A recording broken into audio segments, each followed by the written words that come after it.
San Francisco, long ago, I made my living hooking on Polk Street and the old black rose. My eye was always looking for some dumb man to pay my rent and some young man to love me. With so many heavens set, I thank the stars above me. Sticks and stones can break my bones, but names can never hurt me. The queens and the hustlers of the red light zones never did desert me. The scent of men and prospectors, they drift up from the grub stake, where I shared so many cheeseburgers with my hustler husbands. In the olden days, the golden age of hustlers.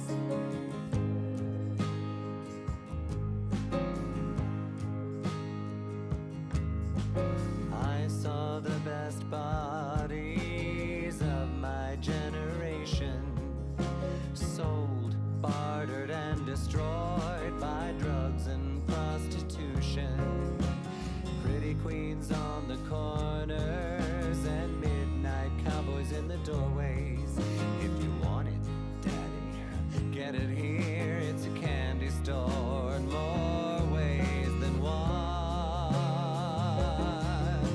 Sticks and stones can break my bones, but names can never hurt me. The queens and the hustlers of the red light zones never did desert me.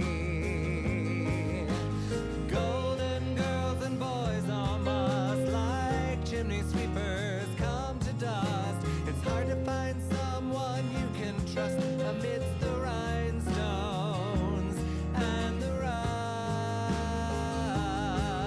In the olden days, the golden age of hustlers. In the olden days, the golden age of hustlers.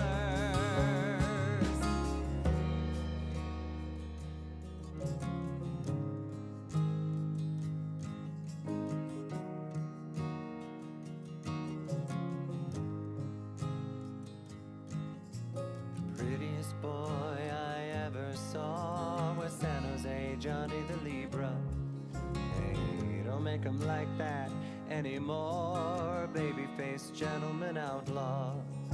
Some of the boys became like kings and stayed down there forever.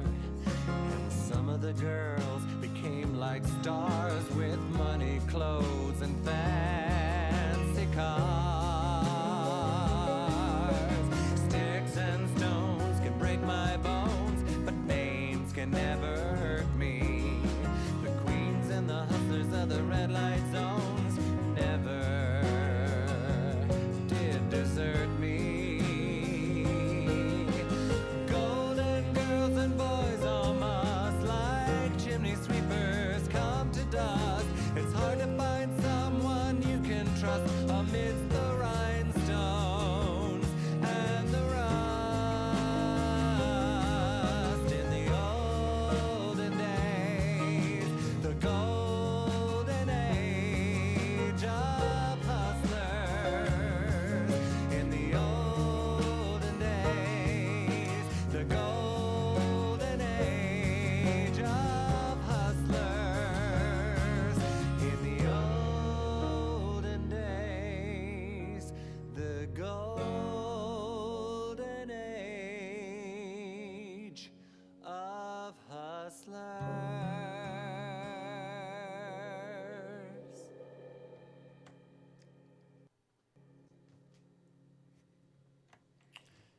Good evening.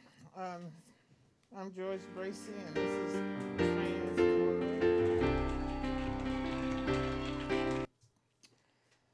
This is TransWorld, and I have a special guest today. And before I start with the introductions, I'd like to say one thing. Had it not been for my transitioning, not gender specifically speaking, but just through the interactions of my becoming acquaintance with an individual woman, which her name is Idell Wilson. Had it not been for that woman and the intersectings of our lives and my becoming acquainted with her and being invited to her show called Black Diva Media, I wouldn't be here today. So I want to give a special thanks and appreciation to Idell Wilson, upon whose shoulders and experience I'm standing on. So, with that said, I'd like to introduce my guests. And Hi, I'm Micheal Thomas Angelo. Thank you, George. It's very nice to be here.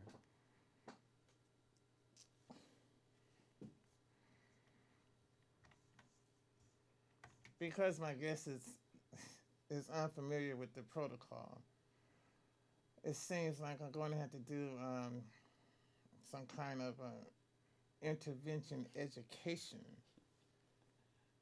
So, Micheal, tell us, why are you here and what is the issues that you're particularly passionate about? Oh, well, I thank you for having me here. I wanted to talk. I wanted to, specifically to talk about the Tenderloin and with all the changes going on, and specifically the history. I'm very passionate about fostering the awareness of the Tenderloin's rich history, especially the gay history. Well, speak. You have an hour. It's your show. Oh, well, well, that's great. Wow, thank you. Well, as we all know, the Tenderloin and mid-market have been changing very rapidly. It started with the 2011 tax breaks for Twitter, of course, that when they moved into the Furniture Mart, and there's just been a bevy, a hotbed of activity in the area ever since. And so I've been, I'd like to, I've just been, I'd like to speak out about it. Not last evening, but first, I just want to shout out to, last evening, I got a ride from Homobiles, which is, I just have to give a shout out. They are such a, do you know about Homobiles? They're such a great organization, really. I mean, they're Uber, but it's like what Uber does, but for people like us, like, for the gay community. And it's Lynn Breedlove, who I had the pleasure of working with back in 1998 when she was when she had the bicycle messengers. She used to have bicycle messengers called Lickety Split. She was as well as being a rock star with Tribe 8 and a writer and all sorts of, and she's just a wonderful individual. Anyway, I had the pleasure of working with her back then, and now she's doing this Homobiles, which it's a car service basically. They have a saying, "Ho's getting," it's really cute. But anyway, they picked me up last night. I had to go somewhere very late in the evening, and I had such a great conversation with the driver. We were talking about the changes going on in the Tenderloin and all the bars that were closing. All the bars that have actually all the gay bars that have closed this year, or within the past year, and it's just like we rattled off about 5 of them, and we were just remarking on it. Terry, the driver, has been in San Francisco longer than I have. I've been in San Francisco almost 18 years, and so we were just marveling at the changes that we've seen. So let's speak to some of these changes that you're talking about. Yeah.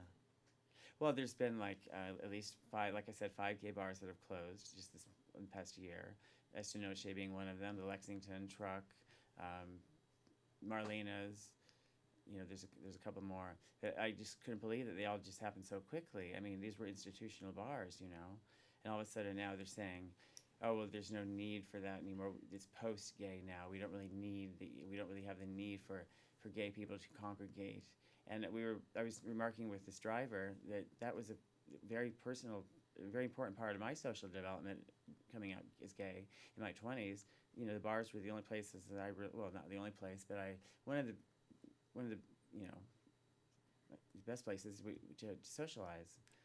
You know, and so now without those avenues, where do kids socialize? You know, where's the sense of community today? We were wondering how that is for kids coming out today. We were just remarking on that. It's a shame that San Francisco, formerly a gay mecca, now has no trace of that. You know. Okay, so speaking of that, the comparable differences between the Castro and the Tenderloin in terms of that capacity for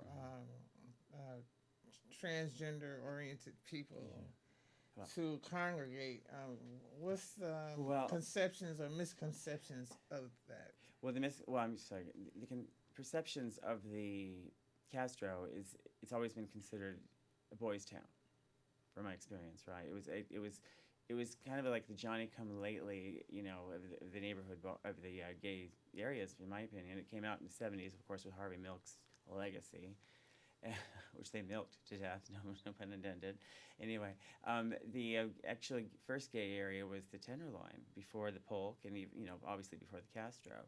And not very few people know that Turk and Taylor, the very corner of Turk and Taylor, was the vice-ridden area that is, well, still vice-ridden, but it was the center of all the activity, all the gay activity, with a lot of clubs and bathhouses and transgender, you know, had a big presence there, as we all know. Of course, the thing on everyone knows about, well, not everyone, but most people know now about the Compton's cafeteria riot that took place in 1966.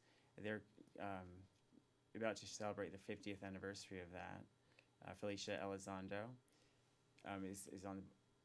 She's been instrumental. She was featured in that documentary Screaming Queens, which came out in 2005, with Susan Stryker documentary. It's a well-known documentary. She's been instrumental in, you know, fostering awareness of that.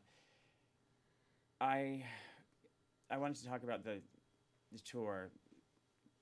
You know, that's how I actually I met you through that.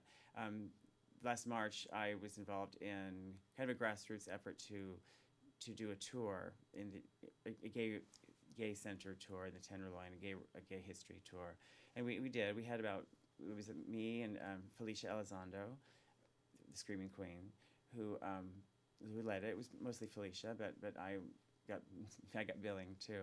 We had about 15 people. It was successful, and I was at the time I was writing an article about the experience for a magazine and it never transpired, just for one reason or another. But I had brought some of the false starts just to read, to give you a sense of the effort. Well, read it. Well, these are just like rough drafts. As I said, I started over the article about 27 times, and I never really it never really transpired, because the tour never really transpired. Actually, it was just one time, and then that particular, it just never transpired. But I'm working on something else. Hopefully, it will transpire in another venue. But anyway, what I'd written was San Francisco's longtime association as a gay mecca is on the brink of extinction, as evidenced by the extent of extant queer establishments eradicated in 2014. In San Francisco, the Castro has long been heralded as the official gayborhood in a city etched into public consciousness as a gay mecca, as multiple gay bars closed across the city in 2014 alone. That distinction has died. Still, the Castro has clung to the identification as a queer enclave, as evidenced by the rainbow pride stripes painted in the crosswalks and adornments inlaid within the cement to prove to the neighborhood it's gay from the ground up. A Vox Populi interview, recently conducted by a local pundit dressed in drag, shoved a microphone into the faces of passers-by and asked them what they associated with gay in San Francisco. Everyone said, Castro. Hearing that made my skin crawl, because I had lived downtown in an area typically denigrated and brushed off as a place to avoid. The Tenderloin shoulders its bad reputation valiantly, despite the gross inaccuracies and stereotypes that fuel the rumor. It is true that the streets are rife with a cottage industry of contraband. Hopheads are hankering for a hookup, just as crackheads clamor to come up. But rainbow pride stripes have been painted into Castro crosswalks. Oh, yeah. Okay, then it just kind of trails off because this is a rough draft. But I wanted to bring attention to this 1964 Life magazine article. The reason San Francisco was thought of as a gay mecca, that started basically in 1964 with this article that was written in Life magazine. It was San Francisco was identified as the gay mecca in that article, and the article was actually quite amusing. Reading it in today's standards, it goes on. It says it talks about the Tenderloin. Here in San Francisco's Tenderloin off Market Street, this is June 1964. This came out. Are the bottom of the barrel bars, where outcasts and misfits of all kinds hang out. The bedraggled clientele includes dope pushers and users, male and female hustlers. Most of the customers have been busted or arrested at least once. Here one finds the stereotypes of effeminate males, the queens with orange coiffures, plucked eyebrows, silver nail polish, and lipstick. There may be a man or two in drag, a few lesbians, some gay prostitutes, drunks, and cheap con men. Well, if you ask me, that sounds like my kind of people. I just thought it was so funny the way that it was. It really. I said few can recall the 1964 issue of Life magazine that first introduced the idea of San Francisco as the gay capital of the world to the public. The story is rife with alarmist predications of angst, proposing Freudian principles to explain and pathologize gays. I pish-posh and discredited all as stereotypes prototypical of their time until my eyes perk up upon seeing the mention of my own neighborhood. So I just thought it was really amusing that they talked about. Yeah, well, comparable to that article from 1964, I think it still pretty much is the same. Yeah, there's nothing. Represent. I'm telling you, I love it. But I just think they were obviously meaning, they were trying to make it sound so horrible, but I think those are my kind of people. Yeah, well, somebody has to demonize somebody. Of course, right. Yeah. But when I think of the Castro in comparison to the Tenderloin, for what's left of it, is still welcoming. Yeah. The Castro, they're not so welcoming anymore. Not that they ever was. Not that they ever were. No. You're right. At least not to everybody. Right. It was Boys Town. It was just like West Hollywood, basically. I mean, as far as there was West Hollywood, where I came out in my fledgling faggotry. I was accused of that too. Yeah, well, I know West Hollywood, North Hollywood, same. Yeah. But you did research on some of the historical landmarks. In the Tenderloin, and as I do recall, you are presently living in one, while the other one has met its death, which is the Hotel Bistro. The Bristol. Yes. Yeah, it's met its death. Every time, it's remarkable. Every time, every once in a while, well, increasingly, people will find out that I live at the Ambassador Hotel at 55 Mason, which is, it's just an institution. It's such a hotbed of history. And every once in a while, I'll have people come to my room or talk about people that knew the Ambassador back in the day, and they'll just wax poetic about it, and they'll talk about how, oh my gosh, they say the trannies ran that hotel. And I was just like, oh my God, I love living in a place that had well, of course, it was the worst hotel, of course, as far as but it had the best drugs, the best, it was just like a lot of ne'er-do-wells and nasty things. Well, share some of the narrative that you've claimed up with in your research. What I've heard, you are considered the unofficial historian. Oh, thank you. Oh, thank you. Yeah, that's wonderful, because there is a plaque on the outside of the Ambassador Hotel that was from part of the whole effort when the older buildings in the Tenderloin got tax breaks to put a plaque. That was Randy Shaw's effort back before the museum. Anyway, they all have little quips and anecdotes about why it's historical, and what it says about the Ambassador is that it was well, first of all, it talks about Miriam DeFord, who was actually a feminist suffragist writer that lived there for 40 years. She lived there for 40 years, and back when she died in the 70s, but she had been there from the 30s through the 70s, and she was a feminist, suffragist. This is back in early days. When she was interviewed for a feminist paper back in the 70s, they interviewed her in the hotel where she, in her room at the ambassador. And they talked then about how bad the conditions were in the ambassador, like how there was a fire and there were people coming in and out. It was just like, they talked to then about how horrible the conditions were. I'm like, wow, that was 40 years ago. I mean, that was basically my whole lifetime, and then it was bad back then. I can imagine how they used to call it the slam ambassador, I heard, because of the, slam, which I think is really funny. But anyway, I don't like to pathologize anything, and I think for what it was, even though it was the worst, and blah, blah,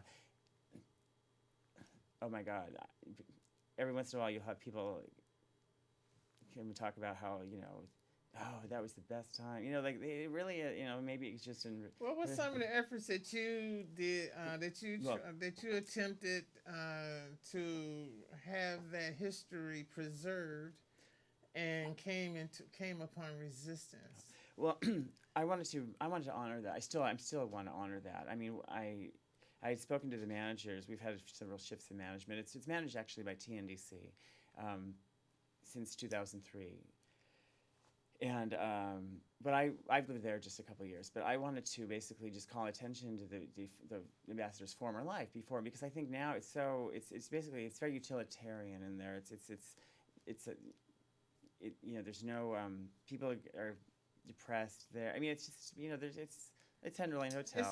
It's an SRO. So, but there's the whole stigma and all that. And I thought, I don't want anyone to feel bad about living in the ambassador, because it's actually has such a rich history. And what I wanted to do was honor that, actually, at least through showing pictures in the lobby. So what I did is I went to the library and I found actually an original brochure from 1939 that was designed to show the amenities to the people. It was designed to attract people that were coming to San Francisco for the Golden Gate International Exposition, which was in 1939. And it just talked about all the amenities the hotel had. They said it had been remodeled, spent $1 million remodeling it, and they showed pictures of the rooms and the lobby, and it was quite striking, because you can actually see the lobby. The picture that they have of the lobby, you can still see the stairs. And so every time I look up when I'm sitting in the lobby, I just look up at the ceiling, and I look up at those, I guess they're called dentines, some of the original finishes, and I think, gosh, that was probably here back then. And I just try to put myself back in time and think about, gosh, if these walls could talk, and the little traces of what was here then. But it's nothing like it was. I mean, it looked like a really kind of almost grand hotel, back then. It was mid-range, but it was still very grand. And I think it went through World War II. It was even rumored that Billie Holiday stayed there, and I just think about all the changes that took place, because the area has seen so many changes. Across the street at the Bristol, which is another hotel that was off the hook, apparently, and I remember that myself just from the management. Actually, Valerie Solanas, who Andy Warhol, who is famous for writing the Scum Manifesto and shooting Andy Warhol, which is highlighted in the movie I Shot Andy Warhol, died in that Bristol hotel in 1988 or 1989, and so that's kind of like a little who's who tidbit. And every time I look at the cross, I stare at the Ambassador Hotel from my window, and I see it's just vacant. I think there's a tiny activity. There may be there's a restaurant or a club or something. Started, yeah. But originally, before it was the Bristol, the basement was the Black Cat Cafe. The Black Cat Cafe from the 20s, they said was where good fellows go to meet. Well, good fellows, it's kind of funny. It's kind of a gay, has a kind of a gay innuendo to it, doesn't it? But actually, that back then gay didn't even mean homosexual. But the Black Cat Cafe later on moved to North Beach and became, very instrumental with Jose Saria's legacy. Mother Norton, Queen, with the Widow Norton, yeah. And so it was. No one knows it was originally right across the street of the Bristol Hotel, So I just think it's So amazing. what is your take on the Tenderloin Museum? Well, I went to the Tenderloin Museum. Well, what I mean by take is, they have the Pride Museum in the Castro, And it seems like they're competing for. You think? Well, see, I love. First of all, I have to give a shout out to Don Romesberg and the Gay and Lesbian Historical Society, which I've actually volunteered for through several things, namely the Polk Street Lives in Transition exhibit several years back when I worked with Joey Plaster, who I was very honored to work with that. What that was when we saw that Polk Street was we were losing Polk Street, to the becoming gentrified. I have very special. That was the song we actually heard, from Golden Age of Hustlers by Bambi Lake, covered by Justin Bond. Talks about the Polk Street Hustlers. And when I moved to San Francisco 18 years ago, I remember those boys, and there's something, I don't know. It was something. Yeah, something's missing. Energy. Yeah, you're right. There's Right. energy. It's Anyway, that's missing, gone. yeah. That's gone now, and so it's very difficult for me to walk around Polk Street because it's like there's nothing. It's just dead. it's nothing that we remember. I mean, in fact, like they said, I saw this. It was Under the Golden Gate. That there's a podcast, Under the Golden Gate, and they were interviewing these kids that were in the bars. They had no concept that this was once the center of the gay life, and it was just like, oh my God, they don't even know. Like that means our history is disappearing. And then with Esther Noche, I was talking about this last night. With Esther Noche gone, it was just, I mean. So anyway, our history is gays is disappearing. So I mean, there's part of the tour that I wanted to highlight was these sites in the tour. Like there's so many sites of gay interest in the little block radius that I live in, which are in Taylor. There was the Bulldog Baths, which that's actually at least being commemorated. It's open now as the Bulldog Baths again, but it's a bathhouse for dogs. Right. But I think that was kind of cute. And then Marlena Boulevard. Vicky Marlene, of course. Vicky Marlene, she was the lady with the liquid spine. I did have the honor of meeting her right before she passed. And she used to live in 20 Franklin Street. Oh, is that what she did? Yeah. Okay, When I was living there at Derek Silver Community. Oh, quite, yeah, of course, yeah, I know that, yeah. And she was the oldest, I guess, the oldest. Performing. Still performing at Aunt Charlie's. Yes, and she was something. She has a documentary out, forever. But I want to get back to the Tenderloin Museum. I went in there a couple of times, and I seen that they do a Tuesday screening of Transgender Tuesday. Right, but there's not a one that represents a black one. There's no black represented in that lineup. Oh, really? No. And I have issues with that as well as how they misrepresent Compton's riot. How do you think they misrepresent? Well, because there's no blacks in there. There's no black you mean narrative, dialogue, nothing represented in the Compton riot, although there were blacks there. Well, that riot was a very... And Miss Major, she's one who has, and even Miss December. Mm-hmm. These are icons of this city that are not being...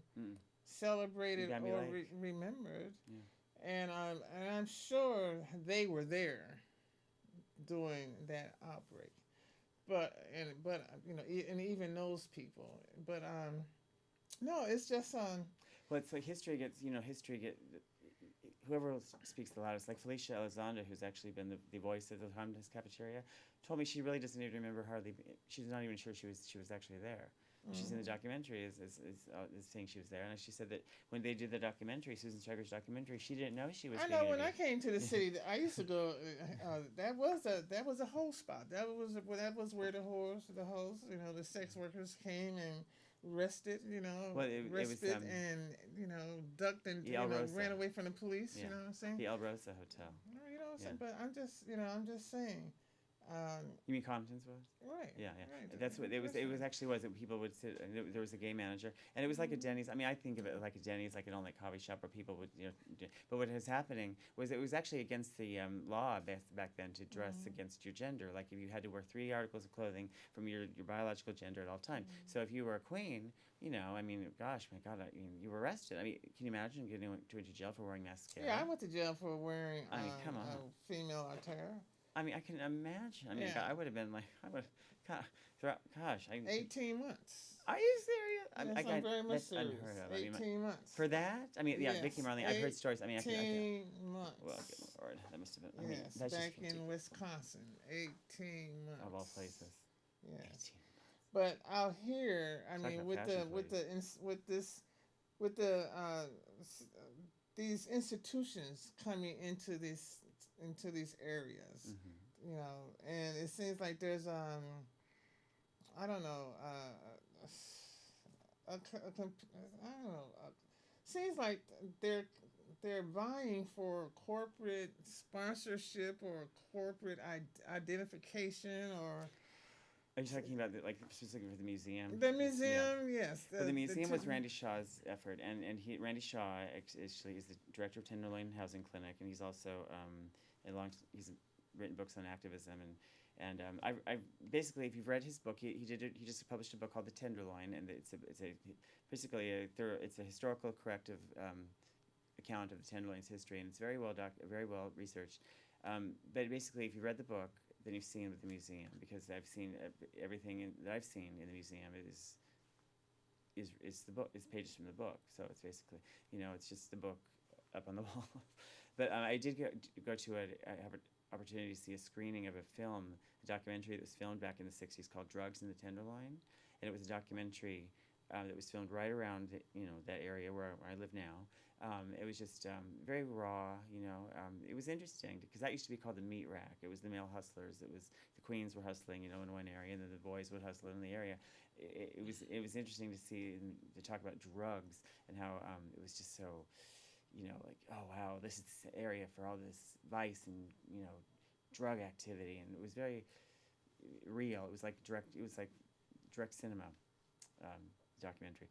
I thought it was interesting because back when it was the bus depot, they used to have the bus depot on 7th and Market, Right. and then what had happened is they'd come to San Francisco thinking it was going to be, they'd hear it was gay Mecca, and they'd jump on the bus and come to San Francisco, and then they'd basically end up getting these boys would end up getting turned out. They'd amble, a few blocks down to 5th and Market or whatever, and get turned out at the Peter Pan, you know what I mean? I remember Peter Pan. Okay. Right.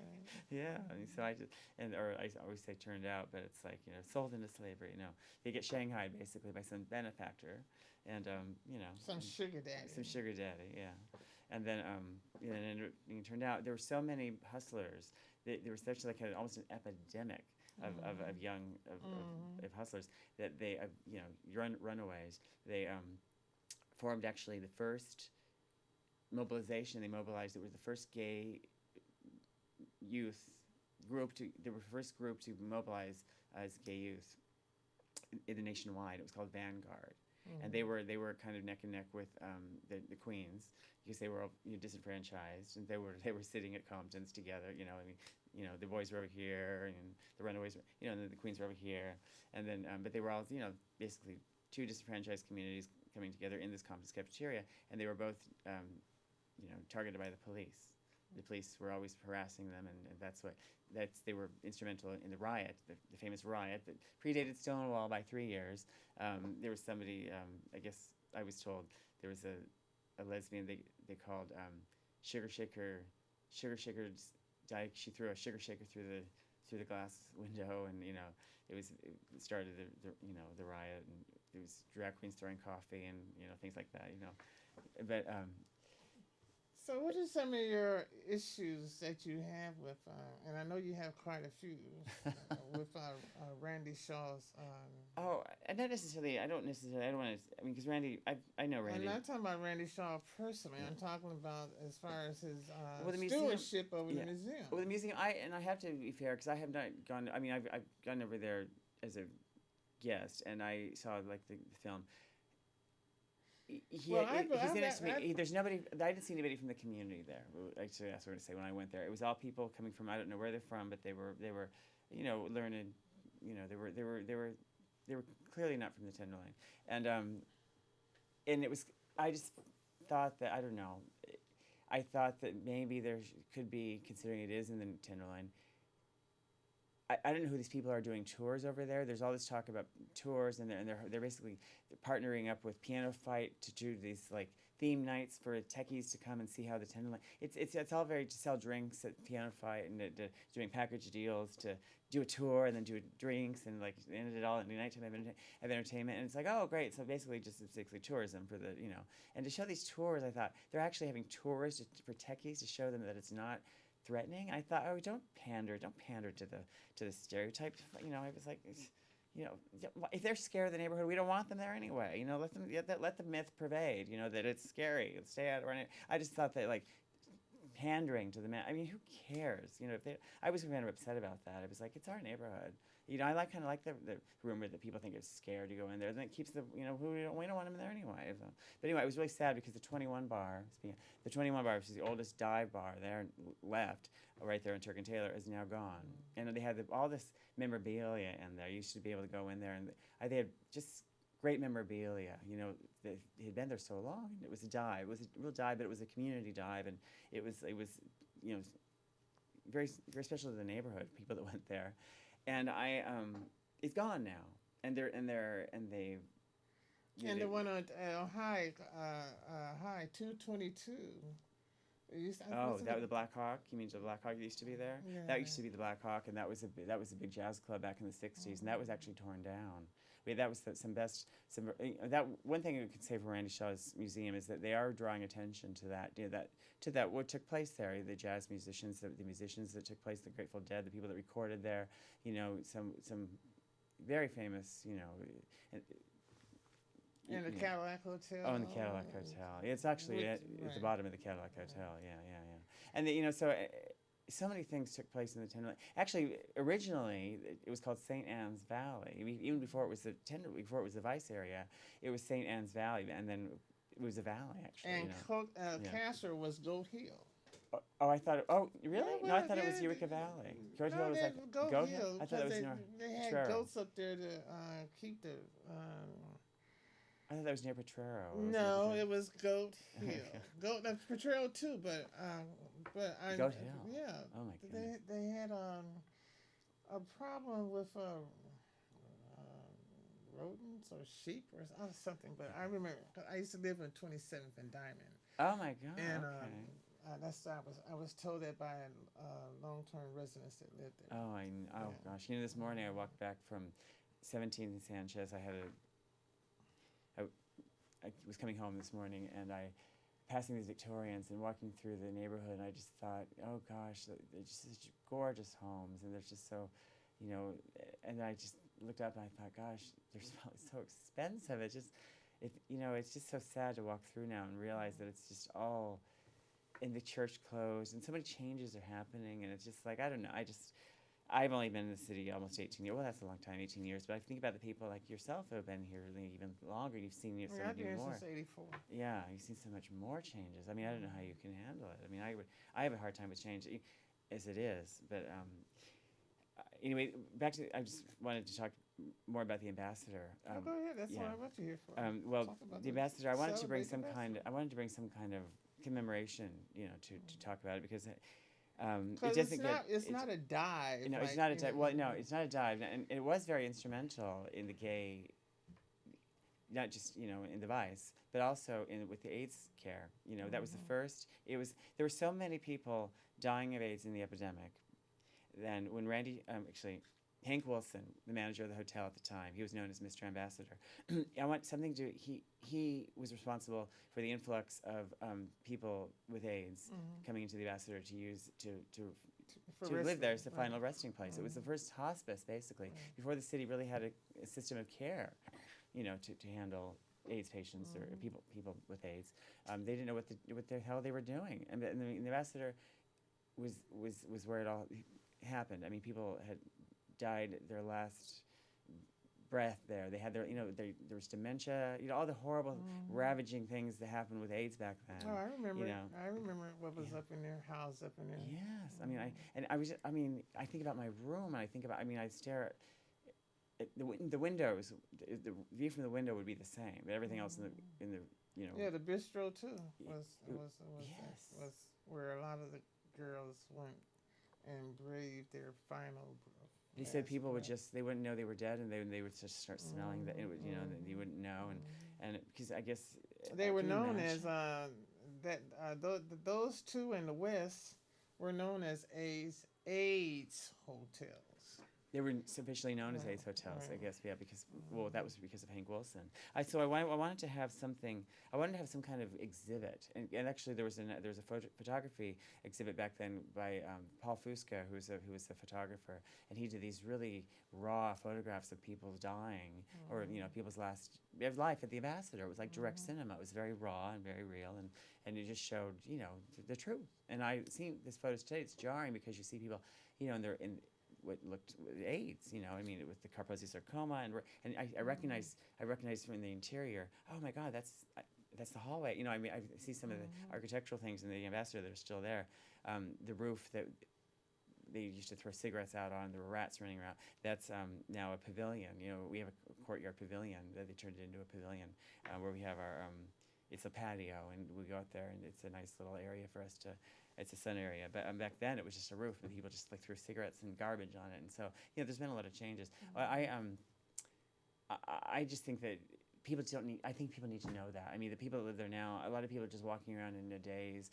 I think I know everybody in the building. I walk in the building, I see. Well, it's a community. It's a community. It is a community. A unique and genuine and authentic community. Not a sanitized version of high-end. No, whatever, and that's taking place, right? And I hope that Bristol does not turn into that. If they turned, I don't know what's going on in the Bristol, but I see little people going over there, and there's construction, there's something brewing at the Bristol right now. The Bristol basically was closed, at least for 4 years. It's been closed at least as long as I lived in the Ambassador. It's been closed.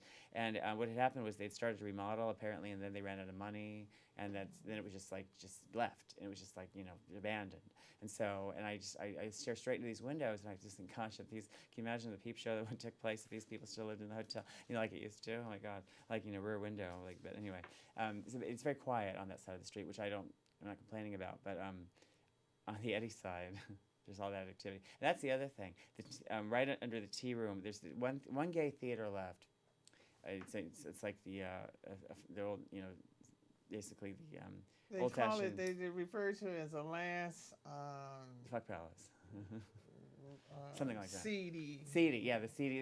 They're all, nowadays it's all everything is sanitized. That's the last vestige. It's the last seating. Yeah, it's not really seating. Even though it's not really seating, but it's the last place you can go to. It's an old-fashioned place you go to. Basically, the tea room theater. It says all male entertainment, and I just love it. It has the flashing lights, and it's the lobby. The little lobby has all these porn, old porn boxes on it with the little curtain, the velvet curtain, and the little ticket booth. And then you go in, and it's completely dark. You don't see a thing. You're like, oh my God. You're kind of, you have to get used to the lights. And there's a screen. I didn't realize it used to be a theater. That actually is a theater, a real theater. But there's no movie. It's just people fooling around in the little. Well, there's movies. I haven't seen a movie. Well, yeah, I've been there. They show porn. Oh, well, they'd have to, because it's not. they show porn. Of course they would. And they have go-go dancers. Of course, yeah, they have dick dancers. Yeah. But people are mostly, basically, but mostly in there for the backroom activity. Or even in the seats. It's of course they don't. They're very uninhibited. Yeah, I had no idea. Yeah. But I think it's thank God for that, right?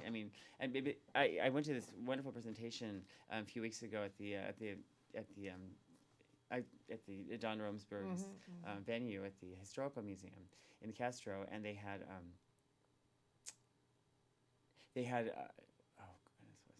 they had a presentation on the closure of the bathhouse. It's called Sex Panic, and it was so informative. I didn't realize just how many bathhouses there were in San Francisco, of course, that everywhere. And there's one right around the corner. I see that now. There's one right around the corner on Ellis.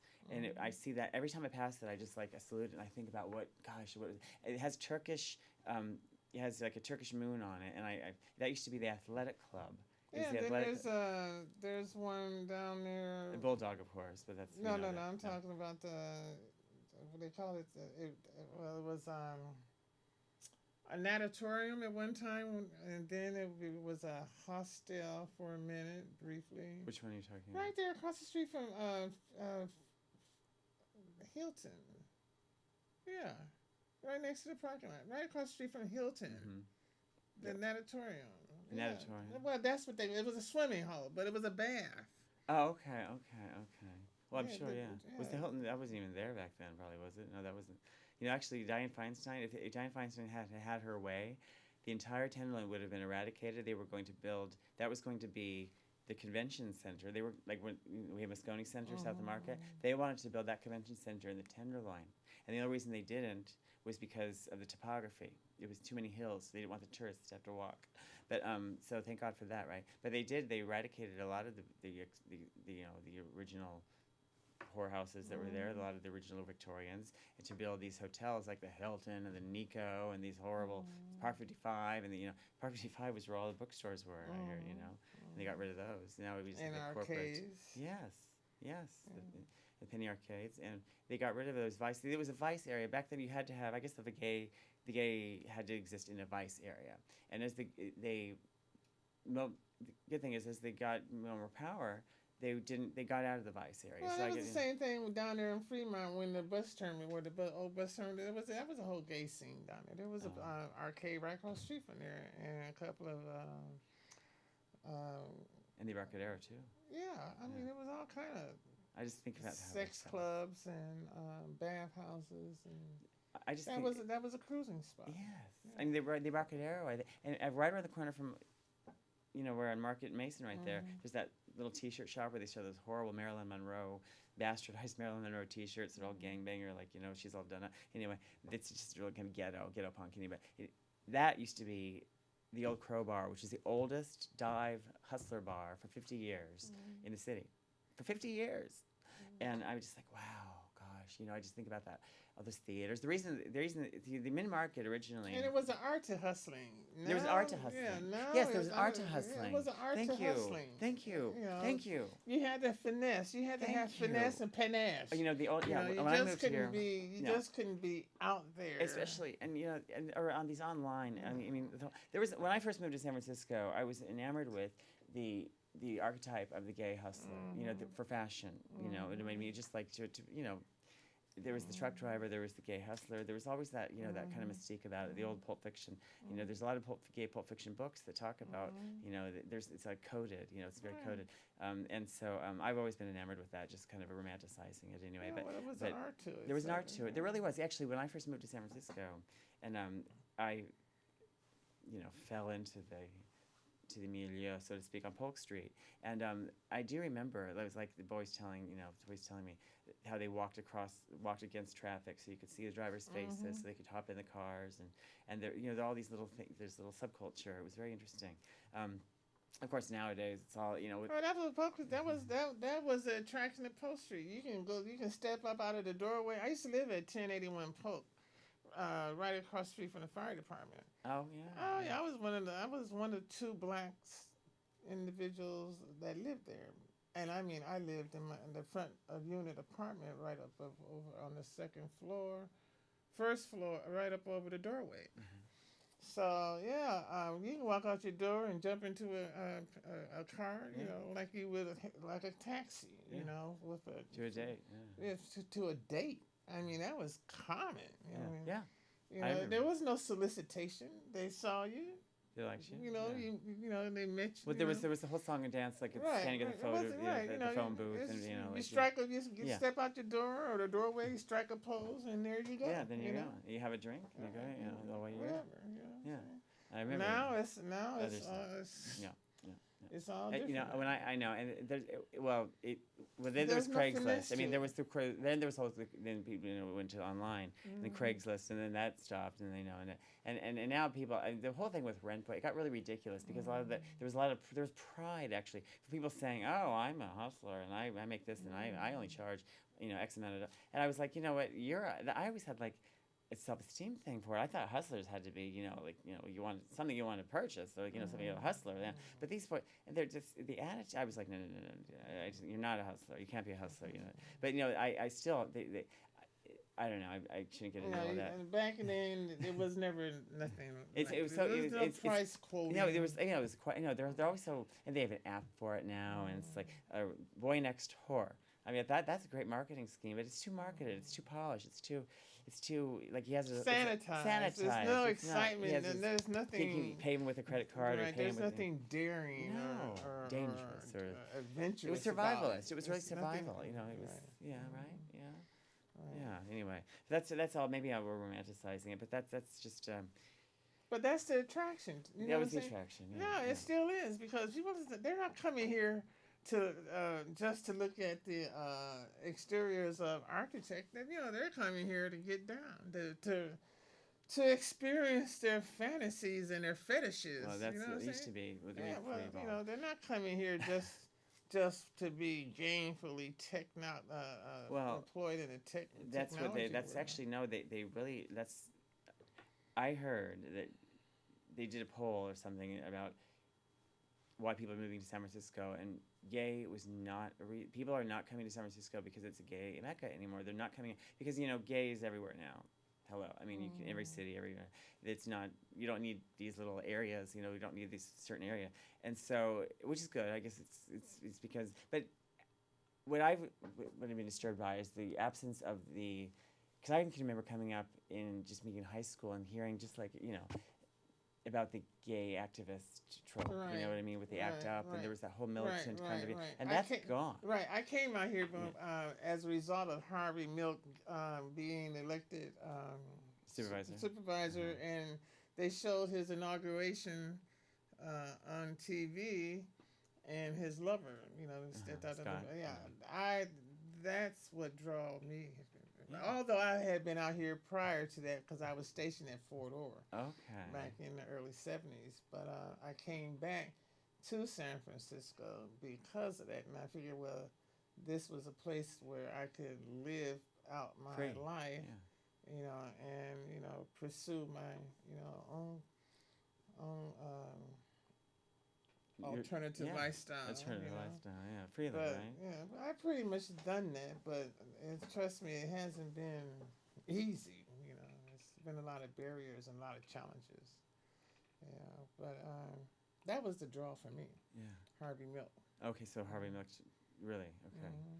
Well, I guess, and I was speaking even of after him, because he died at 78. I was 5 years old, but I remember I was thinking of the AIDS activism, like that I came of age in, hearing about ACT UP and all the, Queer Nation and things like that. That's what I was drawn to. And then, in fact, when I was in college back in the mid 90s, there was a TA that I had in a sexuality class that told me, "Oh, if we just missed you, you would have been so great in ACT UP because of the way I was, it was Don't Ask, Don't Tell by then. That's what was going on as far as the, Yeah, well, the gay culture now is, they've reduced it to a subculture. It's not even that. It's not even, I said, what is wrong with that whole ideation? I don't, it was a community. I mean, it was really thriving was a community, and Castro, and the whole thing was trans. Castro was just in this developmental stages of it. Was Eureka Valley, and they were gentrifying there was a lot of consternation between the original Irish denizens of Eureka Valley, the Catholics and the Irish denizens, and then the gays that were coming in, these, this and this and this, just like now with the kind of the techies, but they're kind of different because the gays were coming in and they're seeing an outsider. And then there were spotted black communities, up and down Sanchez and 17th and. That's right. I remember that was the black church on the corner there, Sanchez. That's where I was last night, 17th and Sanchez. Where there's some kind of vacant lot with flowers. There's children's school. They burnt it down. It was a black church when they started the gentrification process. Oh, really? Oh, yeah. Matter of fact, it's across the street from what's that? It's a school now, isn't it? No. It's called shit. There's the cafe, and then there's the Right. Yeah. I know, and there's the Right. Hacienda apartments right there, and Right. there's a Right. church right there. I can see But it. there used to be a holiness church. Oh, okay. Yeah, and when they started holy- that gentrification, I can't remember. Yeah, yeah. But when they started the gentrification process, that was one of the first buildings that was mysteriously burnt down, like it happened, like the same thing happened to the building, apartment building in the Mission recently, Yeah. where that person died. Yeah. Yeah, you know. So when gentrification comes in, Yeah. you know, these People- things happen. You know, Yeah. and Actually, and they're not, they go unaccounted. You know, yeah. there's no one to account for. Wasn't that the one where the pumpkin patch used to be? You remember they would always have the pumpkin patch right there in Church of Rock? Wasn't Right, that? Yeah. right. The Christmas tree stand. There was like, and now it's Well, Mm-hmm. they just closed. They just had an article now that they just had the last service at the church was Most Holy Redeemer. Was it in the Castro? The last. That was the gay church. It was the last service. They're not going to do it anymore. They're tearing it down. Well, You know, I mean, it's gone. You know, gone. People that lived there. You know, that's not even protected. That says a lot about the mindset of the new inhabitants just of the disgusting. community. It's you know really, what I'm it's terrible. It's really, I don't know what's going to saying? happen. That's how I feel about it. Yeah. I wanted to also to draw attention to today's BAR, this week's BAR, about Tasha. Oh yeah, Tasha Coalition. Yeah, Tasha Coalition. Tasha de Jesus was a girl that I knew. Yeah, I knew her too. Yeah. And I actually, it was hard because I've been to her apartment in Bayview, and that's where she died. It says report details trans woman stabbing death, and she died in February. She was killed, and now it was so tragic and so sudden, and I knew. Oh, they tried to dismiss it as being a domestic. Yeah, there was a domestic. No, yeah, it yeah. wasn't. They're saying it wasn't. It's not officially a hate crime, but Right. obviously it was. I think it was obviously maybe a date, something. Somebody she knew peripherally, but it was just it's needless. But now actually they're saying that report has come out to give more details, and they talk about how she died, but they're still not giving all the details. That they're not saying it's but at least there's more details, and they're acknowledging it. But they have this coalition now to prevent future, to give more sunshine ordinance or something to prevent future, instances of violence against trans women, and it was just tragic because Tasha, she had her troubles, but she had her apartment. I mean, she did have an apartment. She got that. She used to live at the Ritz. When I met her, she got a room at the Ritz Hotel, not the Ritz Hotel, but the SRO, and then she got her own apartment in Bayview, and she and I had just been there, like the week before, and then all of a sudden she's dead. And, oh God! So anyway, it was just shout out to Tasha de Jesus. May she rest in peace. But I hope that there's more. This whole trans awareness thing that's going on right now, it's becoming a little. I mean, I don't know. There's a lot. I don't know what to say about it. I don't know. I had issues with it. Yeah, I know. I really did. I really do. issues I was with talking it. about this with my friend Joan Jett Black or Terrence Smith, who's used to be Joan Jett Black back in the 90s. Because if you think about it, a lot of girls that lived in an ambassador, they ran the place. Right, They ran the place. Right. I mean, right. that's what they And ran. they're not even a highlight. No. In No, anybody's that's what no. news article or the topic we only hear about of content. anybody's discussion. No, we only hear about Compton's cafeteria, and it wasn't all about God for loving. It was, Compton's happened, but it wasn't. I'm so sick, really, about Compton's, because it really they have the sidewalk plaque, but that wasn't the definitive presence of transgenders in the Tenderloin. It really wasn't, and sorry, Felicia, but it really wasn't. I mean, I'm sorry. They were the whole neighborhood. They were all over the place. It wasn't just that one riot. It was like these comments, and if the El Rosa Hotel and her experience, and that's why I figured that tour that we did, I was missing in a lot of ways because it was just basically Felicia's personal narrative running around. This is her own thing. This is where she remembers. This is where Celebrating she, her, yeah. And God forbid anyone should. Anyway, I'm not going to get into that, but but I think. That just gives me more, I was talking about. We'll do it. I'll do it. If it was handled right, it would have been. It's going to be though. I think it just gives me impetus to do another. I always say you should pick that back up. I'm going to. I think I really should because it really wasn't given the attention that I wanted to. I was just kind of I wanted to do it, and then we had you were trying to go along to get along. Exactly. And then of course, have you seen actually that Aja Monet? There's 5. He's running. I don't know who he's running for, but there are 5 pages on Facebook that he Mr. Leather. Or now something like. Emperor But now or it's something? Ajamane Aston, Ajamane, or then his other name J. Eugene Beck. I mean, I don't know who he is. There's like 5 different names, and it's like it's really self-serving and self-indulgent, and he's like having all these people like vote for him for what? I mean, what are you running for? I don't know how to get it. I don't want to see. I just whatever. I just really. It leaves a bad taste in my mouth because it's all about. I think it's self-promotion and trying to get his picture in all the papers. But anyway, I'm not going to go into that and down that road and just talk negatively. But it's just like I just love the history and the Tenderloin and stuff. And I think that running into these people, a lot of people are just using it, using the platform exploiting the Tenderloin for their own purposes. Right, exactly. Right. And there's a lot of that. A lot of that. Yeah. And then they want to vilify and demonize people like us. Yes. You know, who really have an empathy for the Tenderloin and the trials and tribulations that it has, you know, lived with. Exactly. You know what I'm saying? Yeah, it gets a bad rap. You know, and I don't get it. You know, these same people that are vilifying it, they're yet living there. I know. You know what I'm saying? And then they bitch about it. Well, you know, why would you remain in a place where you're not comfortable? I know. Or feel safe? I think it's the best neighborhood. Really. You know, I don't understand it. Really but they want to sit there and bitch and complain and vilify and you know and criminalize their own neighbors. Well, what gets me is that I hate reading things on the internet about the element. You know, people talk about because there's little touristy the element clubs. that they're talking about is the people on the streets. Basically, they talk about the element and the homeless people. And I'm like, you know what? If you don't like it, then stay out of the neighborhood, really, because it's like they were there first. And I think I'd much rather contend with the crackheads, even though the crackheads clamoring for your change, you know, than having to deal with the hipsters and the tourists gawking at us like we're kind of like you're in a zoo. Exactly. Like, and you know what really gets me is when I see those double-decker tour buses riding through the Tenderloin. They always say, I can hear them from my window, and they always say the Tenderloin. It's some kind of like some. They give a narrative. Yeah, they give a little they narrative. They ride up. They ride up Turk. They come back down either Golden Gate or Golden Gate, Turk. They always ride past the Park 55, Mason. They ride past my window. I mean, they have a direct route. You know, I can hear them coming. Oh, here we go, the echo, and they're always the Tenderloin, and they're always talking about something. The gritty side, you know. It's like and I notice them. I notice the people. They take pictures of. They do. Yeah, of the people on the streets, the homeless people. Look, Mom. Oh, they like they do the gays.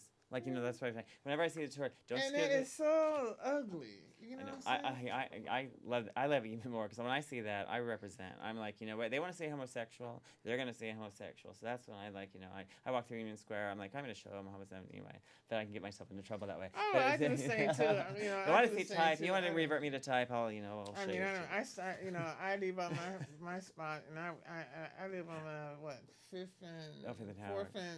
Fifth and Howard, but I leave out on the 4th and Howard exit entrance, which is right across from Moscone. Didn't that used to be that 4th and Howard? That back in the day, that was like Skid Row. Remember? Right. Yeah. And I'll go up to 3rd and Howard and navigate down to Market to Montgomery. And strike a pose and let them have it. Let them have it. You know? I love it, honey, because you can see you coming. You're like 7 feet tall. That's you. I love it. I let them have it every day, all day long. Lick it up. You want to see a fag? I know they really. I mean, give me some. That's what they came here for, right? You know what I'm saying? And they they're just people are so crazy. They really are. I mean, you know, I don't understand the I don't know. fixation. Fixation. I know. It's really. I think they got undisclosed mental health issues. They really do. I mean, we're just from the behavior. I just had to get used to it because we're right on the border. Because I live right there at Mason and Eddie. You know, it's like right there next to the Union School. Well, even when I come to your place, a couple of times I've been there over the week. You weren't there or unavailable, but you know, I come to there at night, and oh man, it's like I'm talking about not from the regulars, the people who live inhabits the block or the community. I'm talking about the tourists. The ones you know, across the street at the right, Keller bar. the bar, hipster, you know, that yeah. new open bar Yeah. scene down there, Yeah, hipster bar. and the sports bar across the street. Oh, yeah. And then the Park 55 group, Yeah. you know. Yeah, see, we're Oh surrounded by tourists. We're man, surrounded by they tourists. just, They get- it's like I'm on parade. I know. I do that every day. Every day. It's like I'm on parade. And I said, what the It gets to be a bit fuck? much. I mean, that's been happening to me my whole life, though. So I just have to think that because I'm a star. I mean, I'm glad I'm a for star. you know, for the attention, but I mean, my goodness, It gets a bit much. It's like real. You know what I'm saying? Get over yourselves, people. You I know. What I'm saying? I mean, Now I know come what on, Well, that's what celebrities have to go through. Actually, I wanted to read another little Well, thing. read. This is another version of the article that I started that I never finished, but this is another version. A Madonna song is stuck in my head whenever I walk around my neighborhood. Strains of "This Used to Be My Playground" play like a Greek chorus, scoring my strolls through San Francisco's Tenderloin. It's a perfect theme for living on what used to be infamous as a gay hostro known as the Meat Rack. Where have all the hustlers gone? I bemusedly wonder as I wander. A proliferation of techies have moved into the mix of mid-market where only paupers and prostitutes once pervaded. It's befitting of a growing trend taking place in San Francisco as gay bars are closing at a rapid rate. Rainbow stripes painted in Castro crosswalks glitter in the sun as an indication depicting the area as officially gay-centric. Calling it a ghetto would be erroneous, but not so for the Tenderloin, a seedy downtown nexus of naughtiness that was once primarily gay. In fact, it was the city's first gay area in an era predating AIDS or even Stonewall. This whole block was all Queens, says Felicia Elizondo. The Tenderloin was the gay mecca. She rattles off a slew of names of defunct gay establishments. There was the 181, the Blue and Gold, Frolic Room, the Trap, and of course, Compton's Cafeteria. The list goes on and on. I'm leading a walking tour of gay history through the Tenderloin with Felicia, a transsexual diva denizen of the neighborhood who once took care of people with AIDS at the height of the epidemic. So then this is when I started realizing that I was starting to make the article sound like it was about her, so I had to shift gears. That's why another reason I didn't finish that one. I said, it's a secret in San Francisco that the Tenderloin was the first gay ghetto. And then I said, it's a pattern that Felicia Elizondo is well familiar with, and then I had to stop again because I'm realizing it's not about her. So anyway, then I talked about Vicky Marlene, and so that was another version. I could not finish this article to save the life of me. I have so many different versions of it. And finally, I was supposed to be for DNA Magazine, the Australian gay magazine that I You know, I reached out to Felicia by way of Ivan Verrera, who asked me to have her on this show. Oh, and I'm waiting to hear from her. Well, she's I mean, she goes back and forth because sometimes she's saying she's not doing any more interviews and she's just going to her old retirement, and then now she's real hot and cold. So I don't know. You might. Well, I talked to her before Folsom Street. Okay, she's back on the bandwagon. And she gave me every indication that after this Folsom Street thing, that she would get back in touch. But I'm still waiting. Well, she's on Facebook today talking. I think she's busy with the 50th year commemoration of Compton's. But I think it would be interesting to have her on the show. She's wonderful. She can do a soundbite. I mean, she can. She has been actually highlighted in several things about the Tenderloin. The documentaries and things like that. That seems to be her. But the one that I want on this show is Bambi Lake. No, Miss December. Miss December. She's that queen. Yeah, I like. Yeah. Yes, old school. Oh, yes, old school for real. You know who I also would like to? You've got to meet. Do you know Terrence Allen Smith, Joan Jett Black? She used to have. She's an old friend of mine for like almost 18 years. He had this act, Josie's Cabaret and Juice Joint back in the 90s, and he was Joan Jett Black. You know Joan Jett? You've heard the name before. Anyway, people. He's an old friend of mine, and we were talking. I mean, he's old school. I mean, you guys are contemporaries, and so we talk about just like, gosh, where have all we were always like, we're talking about the absence of it all. He says that he has this little faggot that just thinks that he calls him fairy godmother. Well, those and, are people that and doesn't even know who Bette Midler was. I'm like, oh my God! Then and he comes running up to her, and Terrence is like, oh my God, I see him coming. It's like, we have, of course, he's starstruck from Joan Jett Black, but he doesn't know who Bette Midler. I'm like, well, Terrence, I don't even know where to begin. Where would you even begin indoctrinating? Well, see, that's what I'm talking about. Those are the kind of personalities, iconic personalities that I would love to have on this show. Oh yeah. You know what I'm saying? You should, yeah. Because they're a wealth of nostalgia. Yes. You know what I'm saying? And that's what we're losing. It's are. like a legacy being lost. It is. It really is. I mean, and it's Ray being Bourbon. replaced with that sanitized, commercialized, BS. It is Representation. I mean, look at Ray Bourbon. Cast. Remember Ray Bourbon and Bruce Fletcher? These are like the old school, like Julian Elting. Female impersonator. Julian Elting was the highest paid. Burlesque. Yeah, vaudeville. Female, yes. Female Even Bambi Lake, for God's sake. Poor Bambi Right. Lake. Bambi Lake, who is not getting the respect that she deserves, I don't think, with this. Poor Bambi Lake, she was, for those of you who know who Bambi Lake was, she wrote the song that we had at the beginning of this, and it was covered by, in that video by Justin Bond. But anyway, Bambi Lake was an old school, I heard of it. Yeah, she wrote her autobiography with Alan. His name, God. Alan and I share the same birthday, and I can't remember his last name right now. Alvin Orloff. I'm sorry, forgive me, Alvin. Anyway, the Life and Times of Bambi Lake, and back in the '90s, and she was basically a Warhol. I mean, she's been around forever, but now, there are no retirement plans for. She performed as a woman and got at North Beach stripping and got away with it. I mean, that's how flawless. You know what I'm saying? That's right. That's That's right. And now I hear she's just not doing it well. She's not even wearing makeup anymore. She's wandering around the Tenderloin, kind of and not doing so well. So if I see her, I really want to find her and be like, Bambi, because she was a mother figure to so many. So many of this lost. The wayward land of lost children that like Kelly Michaels and my old friends of mine that back in the day, that aren't around anymore. Right. You know what I mean? And so flawless beauty. Flawless. Yeah. Unreadable. Yeah, not like not like now. I'm not gonna mention names, but now it's become so I don't know. I mean, back in the '90s. It sounds like so long ago. I mean, I can remember when I was in LA and we had Dragon Talent. Dragon Talent was the first. It was the first talent agency for gender variant talent at the time. It was like '95, and it was such a big thing back then.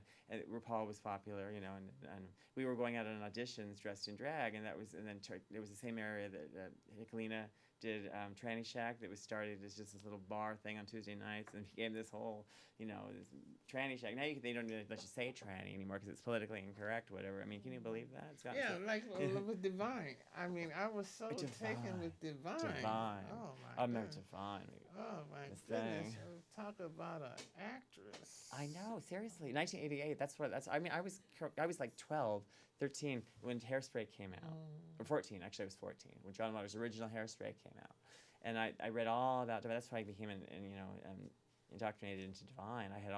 I was going and renting all the movies, Pink Flamingos, when I was in 8th grade, and showing my, you had to watch it. There's no discussion of her anymore. I mean, she's really not. Well, there was Not Simply Divine, but John Waters, though, he lives in San Francisco, and I see him. He's still around, and he talks. He carries the torch. There really isn't. She just started to become mainstream. She's just kind of become recognized. At least got the comeuppance that she deserved, and then she died. You know what I mean? And it was just tragic, which is all kind of always the case. But she'd always been kind of that, question mark character, and then she got Hairspray, and then she was trying to get parts on episodic television, like Married with Children, and then she died. I remember when she died too. Not Simply Divine, but. Well, I'm sorry to say, but in the interest of time. I know we can go on all day. But me and you both.